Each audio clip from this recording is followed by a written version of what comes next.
이슬람권에서 30년 동안 선교하신 선교사님께서 무슬림들이 하나님을 대하는 자세에 대해서 이야기를 하셨습니다. 기독교인들이 한 손에 성경을 들고 흔들면서 복음을 전하는 것을 무슬림들이 보면 굉장히 걱정한다는 것입니다.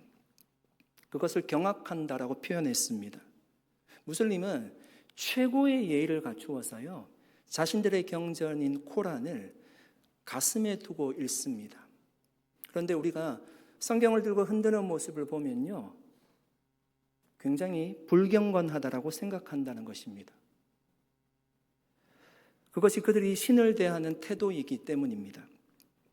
사랑하는 여러분, 우리는 하나님의 말씀을 어떻게 대하고 있습니까? 하나님의 말씀을 대하는 자세가 우리가 하나님을 대하는 자세입니다. 하나님을 소홀히 여기면, 하나님의 말씀을 소홀히 여기면 하나님을 소홀히 여기는 거예요. 하나님의 말씀을 대하는 마음이 곧 우리의 신앙을 드러냅니다. 오늘 이 시간 우리가 하나님의 말씀이 들려지는 자리에 앉아 있습니다. 우리의 마음을 다시금 새롭게 할 수 있기를 예수님의 이름으로 간절히 축복합니다. 예수님이 갈릴리를 떠나 두로 지방을 방문하셨습니다. 그 두로 지방에서 한 여인을 만납니다. 수로보니게 여인이었습니다. 예수님이 그녀의 믿음을 크게 칭찬하십니다. 그녀는 주인의 상에서 떨어지는 부스러기라도 먹기를 원했던 여인이었습니다. 그 믿음을 보시고요, 그녀의 딸의 귀신을 내어쫓아 주셨습니다. 그 사건 이후로 예수님이 시돈을 거쳐 데가볼리를 통과해서 오늘 본문에 보니까 갈릴리 호수로 되돌아옵니다. 여러분, 예수님이 갈릴리로 왔다는 얘기를 듣고요, 다른 복음서에 보면 수많은 사람들이 병자들을 데리고 예수님께 나왔습니다. 오늘은 그 많은 병자들 중에요, 한 병자를 예수님께서 어떻게 치유하셨는지 그 사건을 우리에게 보여주고 있습니다. 32절 말씀입니다. 사람들이 귀먹고 말 더듬는 자를 데리고 예수께 나와 안수하여 주시기를 간구하거늘. 어떤 환자였는가 하면 귀먹고 말 못하는 환자였대요. 귀먹었다는 얘기는요, 소리를 듣지 못한다는 것이고, 말 더듬는다는 것은 우리가 이해하듯이 말을 할 때 더듬는다는 뜻이 아니라 소리는 낼 수 있지만 언어 전달이 안 되는 사람이에요. 불분명한 사람입니다. 여러분, 그가 예수님께 나왔습니다. 그는 자신이 귀로 소리를 듣지 못했기 때문에 예수님이 갈릴리 호수로 돌아왔다는 얘기를 그 자신이 들을 수는 없어요. 그 자신이 예수님께 찾아와서 내 상황이 지금 이러니까 예수님 나를 고쳐달라고 말할 수도 없는 사람이에요. 그 옆에 있던 친구들이 예수님이 갈릴리로 돌아왔다는 소리를 듣고요, 그를 데리고 예수님께 왔습니다. 그리고 부탁하는 거예요. 설명하고 부탁했습니다. 그의 머리에 안수하고 이 병자를 낫게 해달라고 부탁했습니다. 여러분, 고린도전서 1장 21절에 이런 말씀이 있습니다. 같이 한번 읽어보겠습니다. 하나님의 지혜에 있어서는 이 세상이 자기 지혜로 하나님을 알지 못함으로 하나님께서 전도에 미련한 것으로 믿는 자들을 구원하시기를 기뻐하시는도다. 아멘. 여러분, 당시 고린도에 사는 사람들은요, 최고의 가치를 지혜라고 생각했습니다. 그러니까 자신들이 굉장히 지혜로운 사람이라는 자부심을 가지고 살던 사람이었습니다. 근데 성경은 뭐라고 얘기하는가 하면 그 지혜로 하나님을 알지 못했다라고 얘기합니다. 지혜가 있는데요, 예수 그리스도의 십자가를 믿지 않아요. 그들은 그 지혜로 예수님의 십자가를 보니까 그 십자가가 미련하게 보였대요. 어리석게 보였대요. 여러분, 예수님이 그들을 구원하기 위해서 사용한 방법이 무엇일까요? 전도라는 방법이었습니다. 여러분, 지혜와 전도를 한번 비교해 보실래요? 지혜가 훨씬 가치 있게 보입니다. 전도는 미련하게 보여요. 그런데 구원은 지혜에 있지 않고요, 전도에 있다라고 얘기합니다.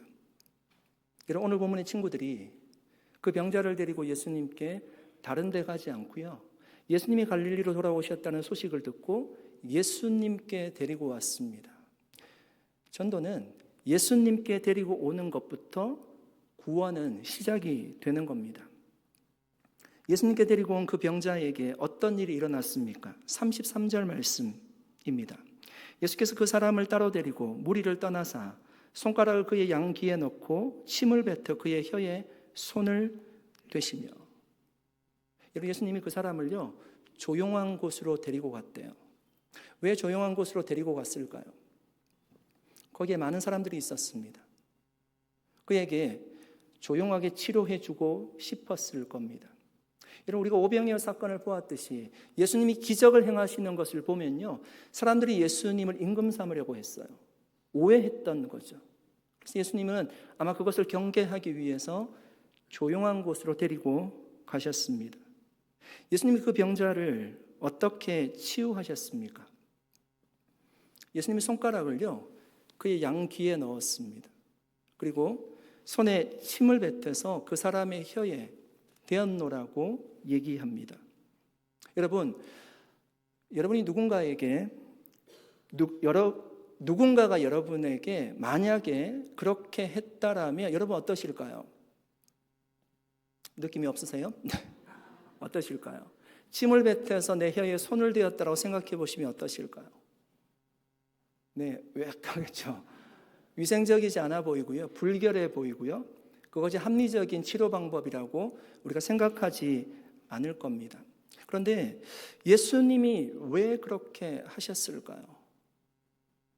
우리가 좀 전에 살펴보았지만 수로보니게 여인의 딸의 귀신을 내어 쫓아 주실 때 그 여인의 딸이요 예수님이 있던 그 현장에 있지 않았습니다. 예수님이 그 어머니의 믿음을 보시고 그 딸의 귀신을 내어 쫓아 주셨습니다. 집에 돌아가 보니까 자녀에게 귀신이 나간 것을 그때야 발견하게 되죠. 지금 예수님 앞에 그 병자를요 예수님이 말씀으로 고치지 못하셨던 것이 아니라는 거죠. 왜 예수님이 이렇게 독특한 방법으로 그 병자를 치료하셨을까요? 사실 이 방법은 주님이 그 병자를 무례하게 대한 것이 아니라 그 병자를 위한 주님의 맞춤형 은혜였습니다.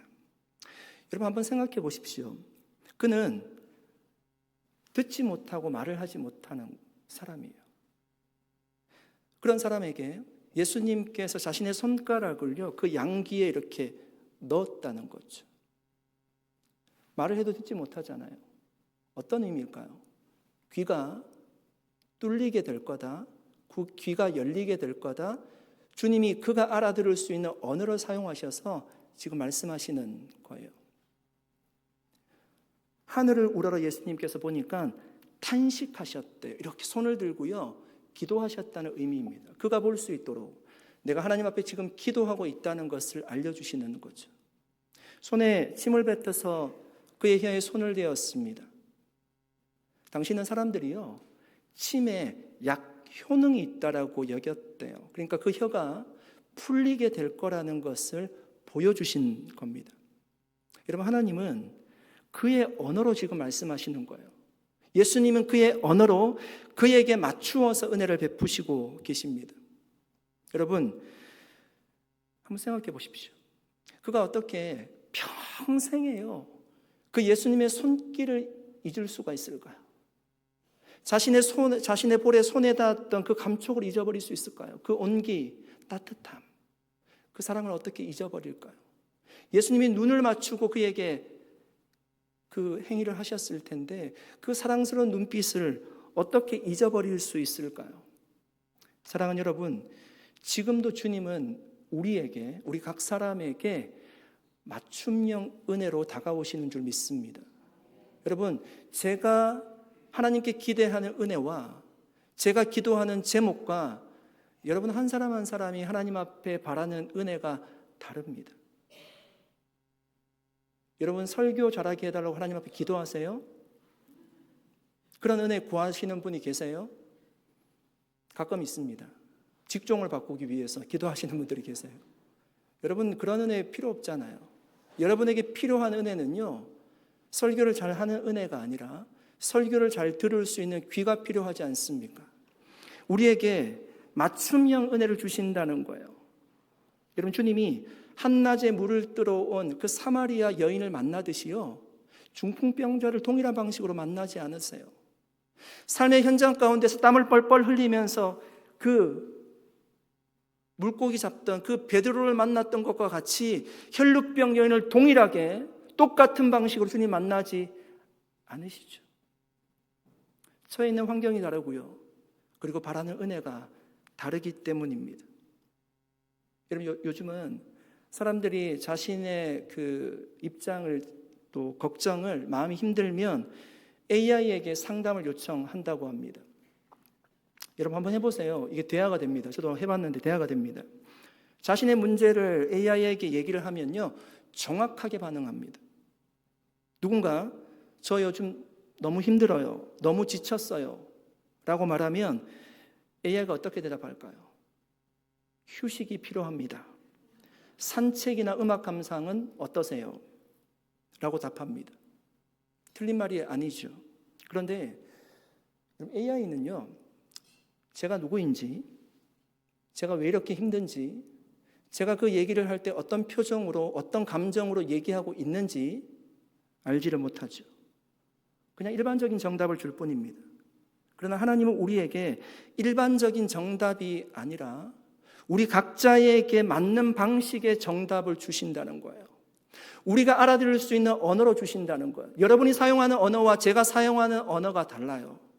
제가 감동받는 포인트와 여러분이 감동받는 포인트가 달라요. 하나님이 그렇게 한 사람 한 사람에게 다가가신다는 거예요.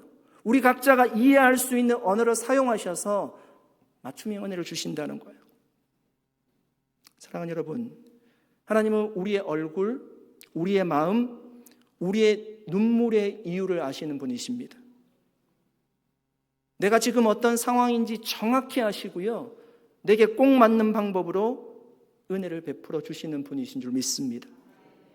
그러므로 여러분, 병자와 같이 날마다 주님 앞에, 예수님 앞에 나아가서 간구함으로 우리에게 기다려주시는, 우리에게 맞춤형 은혜를 주시기 위해서 기다려주시는 그 주님을 우리가 뜨겁게 만날 수 있기를 예수 그리스도 이름으로 간절히 축복합니다. 34절 35절 말씀 읽어보겠습니다. 같이 한번 읽어보겠습니다. 하늘을 우러러 탄식하시며 그에게 이르시되 에바다 하시니 이는 열리라는 뜻이라. 그의 귀가 열리고 혀가 맺힌 것이 곧 풀려 말이 분명하여 졌더라. 예수님이 하늘을 향해서 이렇게 우러러 보셨대요. 하늘은 누가 계신 곳이죠? 하나님이 계신 곳이에요. 그 병자가 볼 수 있도록 그 병자를 안타까워하는 마음으로요, 하늘을 우러러 보시면서 기도하셨습니다. 내가 너를 위해서 기도하고 있다는 얘기입니다. 예수님이 기도하신 후에 그에게 말씀하십니다. 듣지 못했기 때문에요, 입모양을 보여주며 얘기했을 것입니다. 에바다, 에바다. 여러분, 에바다라는 말은 당시 유대인들이 일상용어로 사용하던 아람어예요. 그러니까 그 병자는 유대인이었을 것입니다. 에바다, 열려라, 주님이 말씀하셨습니다. 예수님이 그 선포 뒤에 정말 기적적인 일이 일어납니다. 자신의 귀에 소리가 들리는 거예요. 한 번도 들어보지 못했는데 에바다, 열려라, 그 소리가 있고요, 자신의 귀에 소리가 들리는 겁니다. 처음으로 들었던 소리가 어떤 소리일까요? 에바다, 열려라. 그 소리가 귀로 들어오는 거예요. 실제로 들리는 거예요. 귀로 들릴 뿐만 아니라 말이 뚜렷해졌대요. 명확해졌대요. 혀가 풀린 거예요. 그 혀로 그가 처음으로 말한 것이 무엇일까요? 오늘 본문에 보니까 그가 예수님의 이름을 불러요. 복음을 전했대요. 사랑하는 여러분, 에바다의 은혜는 한 병자에게만 필요한 은혜가 아니라 우리에게 지금 당장 필요한 은혜인 줄로 믿습니다. 여러분, 귀가 있어도요, 일반적인 우리가 소리를 다 듣고 있지만 여기서 못 듣는 분은 아마 제가 없을 거라고 알고 있는데, 우리가 일반적인 소리는 다 듣고 있지만 영적인 귀가 열리지 않으면 하나님의 소리를 듣지 못해요. 하나님의 음성을 듣지 못한다고요. 눈이 있어도 우리가 사물은 분별할 수 있지만 하나님의 광대한 역사를 내가 보지 못합니다. 입이 있어도 일반적인 대화를 하지만 하나님을 찬양하거나 하나님 앞에 기도하거나 하나님 앞에 영광 돌리지 않습니다. 사랑하는 여러분, 여러분은 무엇에 닫혀 있습니까? 열려져야 할 부분이 무엇입니까? 이런 마음이 닫혀 있는 분들이 계십니다. 세상과 담을 쌓고 살고요, 교회에서 상처받아서 교회와도 담을 쌓고 살고 성도와 교제하지도 않습니다. 관계가 닫혀 있는 분들도 계세요. 부모님과의 관계가 닫혀 있고요, 형제 자매와의 관계가 닫혀 있고 성도와의 관계를 닫은 분들도 계세요. 삶의 길이 닫힌 분도 계십니다. 인생의 길이 닫힌 거예요. 진로, 미래, 사명의 길이 막혀 있는 사람들이에요. 여러분, 이분들에게 지금 가장 필요한 것이 무엇일까요? 닫힌 마음, 막힌 귀, 묶인 혀, 깨어진 관계, 멈춘 인생을 향해 주님은 여전히 우리에게 선포하십니다. 에바다, 열려라. 할렐루야.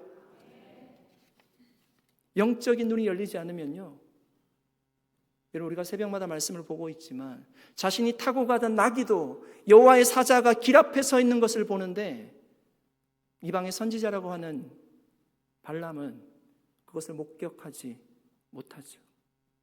우리에게도 마찬가지예요.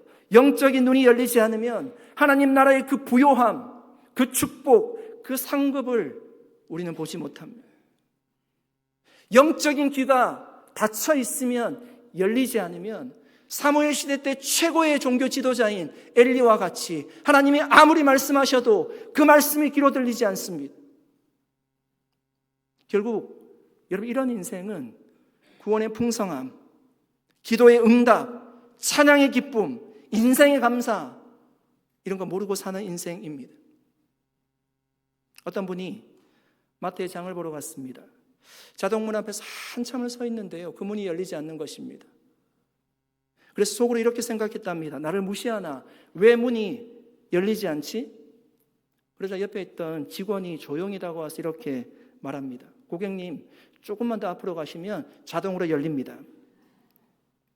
여러분, 우리에게 필요한 것도 에바다, 열림의 은혜인 줄로 믿습니다. 에바다의 은혜는 이런 주님께 우리가 한 걸음 더 앞으로 나아갈 때 하나님이 우리에게 선포하시는 은혜예요. 말 못하고 기가 막힌 그 병자가요, 친구들의 손에 이끌려서 주님 앞에 나왔을 때 주님이 에바다라고 선포하십니다. 주님 앞에 나아갈 때 하나님께서 우리의 길을 열어주시는, 눈과 귀를 열어주시는 그 은혜가 임할 줄로 믿습니다. 저는 고 이어령 교수님의 회심 이야기를 읽으면서요, 우리가 영적으로 열리는 것도요, 한순간이구나, 이런 생각들을 하게 되었습니다. 그분은 이런 이야기를 하던 분이에요. 구약의 하나님은 이스라엘만 편애하시는 도무지 공의롭지 못한 신이다. 내가 노아라면 모든 사람들이 다 물속에 빠져 죽는데 혼자 살겠다고 방주를 만들지는 않겠다. 결국엔 노아도 망령들어 죽지 않았냐. 여러분, 성경을 비판하고 기독교의 담을 쌓고 살던 분이세요. 그런데 그의 딸이 병들어 죽어가는 모습을 보고요, 아버지로서 할 수 있는 것이 아무것도 없습니다. 신을 의지하게 되는 거예요. 주님을 만나게 되었습니다. 영적인 눈과 귀가 뜨여지게 됩니다. 에바다의 은혜를 체험한 거죠. 사도 요한이 반모섬에 유배를 갔습니다. 그가 영적인 눈이 열렸어요. 마지막 때에 어떤 일이 일어날 것인지를 그가 성경으로 기록하게 됩니다. 수많은 선지자들이 영적인 귀가 열릴 때 하나님의 말씀을 듣고요, 그것을 성경으로 기록했습니다. 부활하신 예수 그리스도를 만난 사도들, 여러분, 두려워서요, 죽을까봐 한 집에 숨어있던 사람들이에요. 그런데 주님을 만나고요, 입이 열렸어요. 성례로 뛰어들어가서 예수가 그리스도라고, 그가 부활하셨노라고 증거하지 않습니까? 여러분, 예수님이 자주 말씀하셨어요. 들을 귀 있는 자는 들으라. 들을 귀 있는 자는 들으라. 열려야 한다는 거예요. 사랑하는 여러분, 우리에게도 영적인 눈과 귀가 활짝 열리기를 축복합니다. 뿐만 아니라 우리가 가지고 있는 모든 문제들에도 에바다의 은혜가 있기를 축복합니다. 정말 문제가 해결되고 풀려지는 역사가 일어날 수 있기를 예수 그리스도의 이름으로 간절히 축복합니다. 36절 말씀 한번 읽어보겠습니다. 같이 읽겠습니다. 예수께서 그들에게 경고하사 아무에게도 이르지 말라 하시되 경고하실수록 그들이 더욱 널리 전파하니. 여러분, 예수님이요 그 병자를 고치시고 아무에게도 말하지 말라고 하셨습니다. 그런데 저는 이것이 과연 가능한지를 모르겠습니다. 만약에 그를 아는 사람이면 원래 그와는 대화가 안 되던 사람이잖아요. 그런데 길을 가다가 만났습니다. 그런데 그 사람이 내 얘기를 알아들어요. 그리고 또렷하게 대답을 해요. 그러면 자연스럽게 물어볼 겁니다. 어떻게 낫게 되었는지를 물어볼 거예요. 그러면 그때도 그냥 조용히 있어야 되는 것입니까? 어느 날 초등학생 아이가 엄마에게 말했습니다. 엄마, 나 생일 선물 받은 거 절대 아무한테도 말하지 않을게요.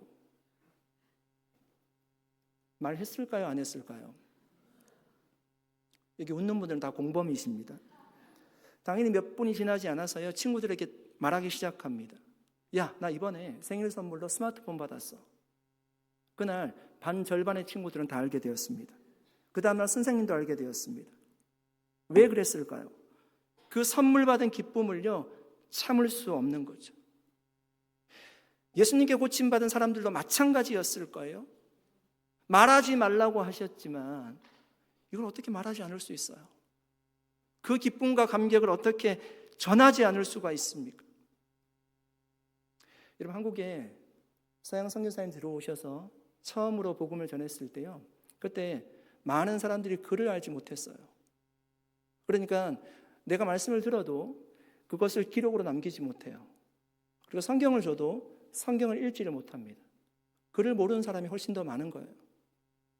그런데 그 사람들이 자기가 들었던 말씀을 기억해서요 옆에 있는 동네로 뛰어가서요 복음을 전했습니다.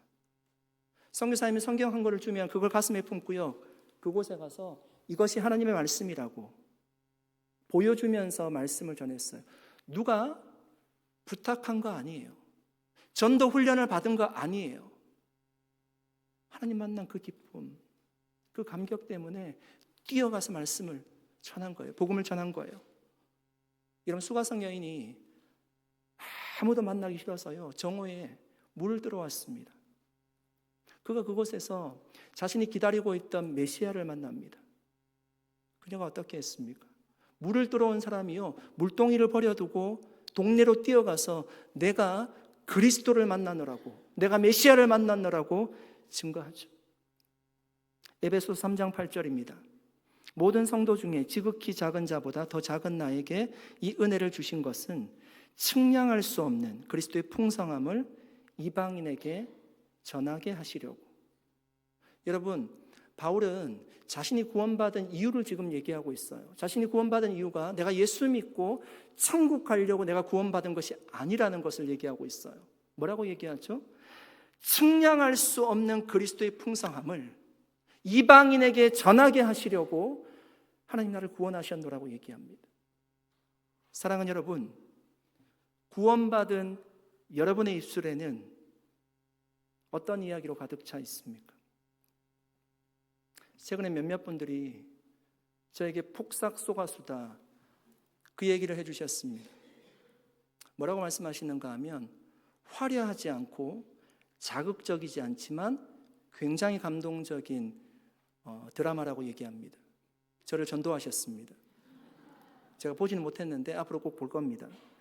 예수님을 만난 그 감격과 기쁨이 여러분의 입술에서 계속 흘러나오고 있습니까? 진짜 예수를 만나고 복음을 경험했다면요 침묵할 수 없어요. 말하지 말라고 해도 말할 수밖에 없어요. 그 은혜와 사랑이 너무 크기 때문입니다. 여러분, 우리 중에 글을 읽지 못하시는 분 없을 겁니다. 성경 지식도 더 많이 알고 있고요 훈련도 많이 받았고 말도 잘합니다. 그런데 우리가 초기에 그 열심을 가지고 복음을 전했던 그분들보다 복음을 더 잘 전하고 있습니까? 여러분, 믿지 않는 사람들의 영적인 눈과 귀가 열리는 것은요, 우리가 아무런 일을 하지 않는데 하나님께서 비상한 방법으로 그들의 눈과 귀를 여는 역사는요, 거의 일어나지 않습니다. 완전히 일어나지 않는 것은 아니에요. 선교지에서 막 환상 가운데 주님을 믿는 사람들도 있습니다. 그건 아주 특별한 경우예요. 대부분 하나님이 그렇게 역사하지 않습니다. 로마서 10장 13절부터 15절 말씀입니다.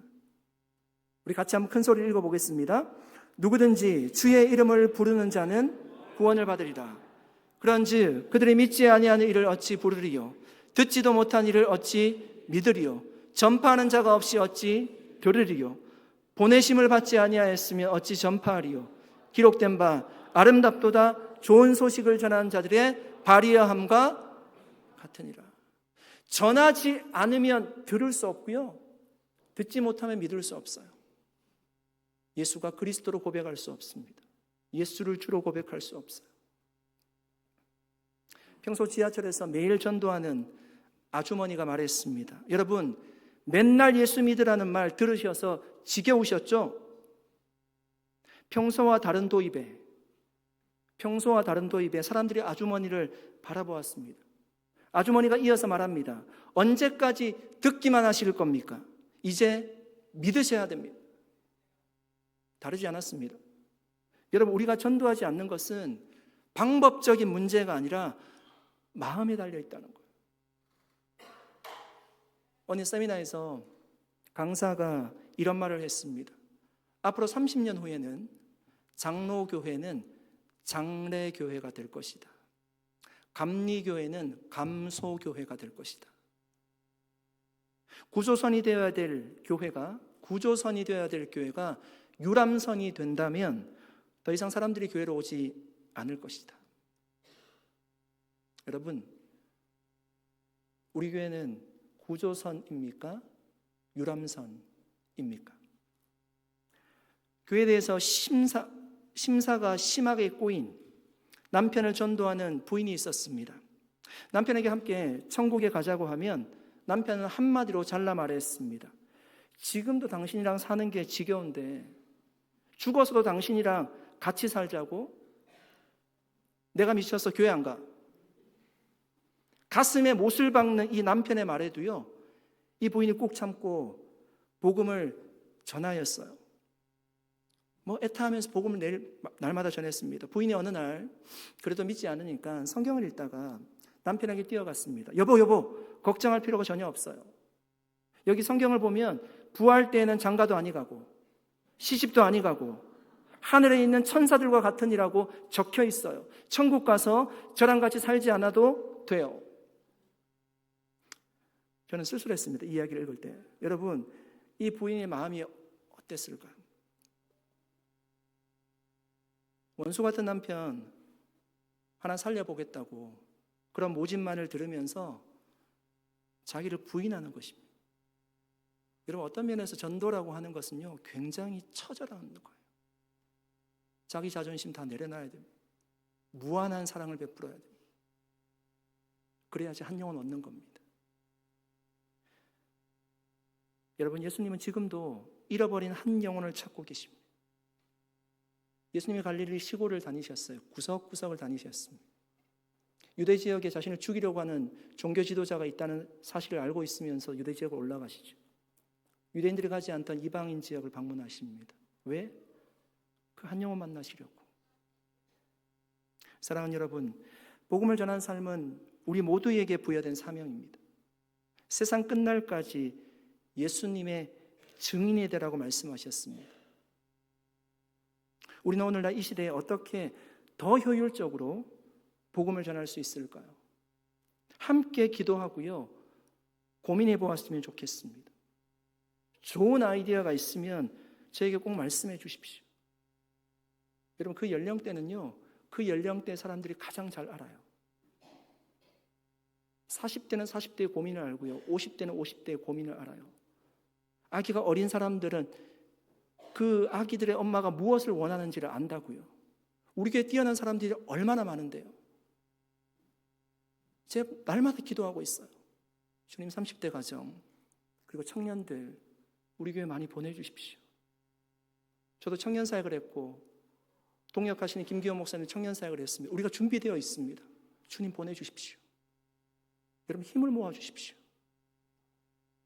에노케는 에노케 분들을 어떻게 전도할까? 30대는 30대 가정을 어떻게 전도할까? 고민하셔야 됩니다. 제가 전도왕이라는 키워드를 가지고요, 이 설교를 준비하면서 책을 조금 읽으려고 제가 검색해 보았습니다. 시대마다 다양한 전도왕이 있었습니다. 진돗개 전도왕, 여러분 잘 아시는 전도왕이죠. 물면 놓지 않는 전도왕입니다. 고구마 전도왕, 계속 찔러보는 겁니다. 예수 믿으라고. 그리고 자신의 직업을 통해서 전도하신 분들이 많이 계세요. 부부 전도왕, 의사 전도왕, 아줌마 전도왕, 콩나물 전도왕. 제가 책은 읽어보지 않았지만 아마 콩나물에 이렇게 물을 주는 거니까 계속 물을 준다 이런 의미인 것 같아요. 사과 전도왕, 꿀벌 전도왕, 두부 전도왕, 책으로 나와 있는 겁니다. 발바닥 전도왕, 아마 많이 다니시는 분이겠죠. 마사지 전도왕, 아마 직업을 통해서 전도하시는 분이겠고요. 낙도 전도왕, 각설이 전도왕도 있습니다. 제가 그 책 이름이 하도 특이해서요, 그분 이력을 보니까 법무사예요. 그러니까 자신이 비즈니스를 하면서 클라이언트 고객을 받을 때요, 그냥 비즈니스만 하지 않고 정말 구걸하듯이 복음을 전하는 거예요. 어찌 했건 예수를 믿을 수 있도록. 그 외에도 너무나 많아요. 마음만 있으면요, 하나님이 전도할 지혜를 우리에게 주실 줄로 믿습니다. 오늘 본문에 나오는 여러분 기먹고 말 못하는 자가 정말 귀가 들리고 말을 하게 되었을 때 그가 예수님을 증거하듯이 우리도 다 구원받지 않았습니까? 그 감격을 가지고요, 정말 하나님이 사랑하는 한 영혼을 하나님 앞에 인도할 수 있는 우리 모두가 될 수 있기를 예수님의 이름으로 간절히 축복합니다. 기도하겠습니다.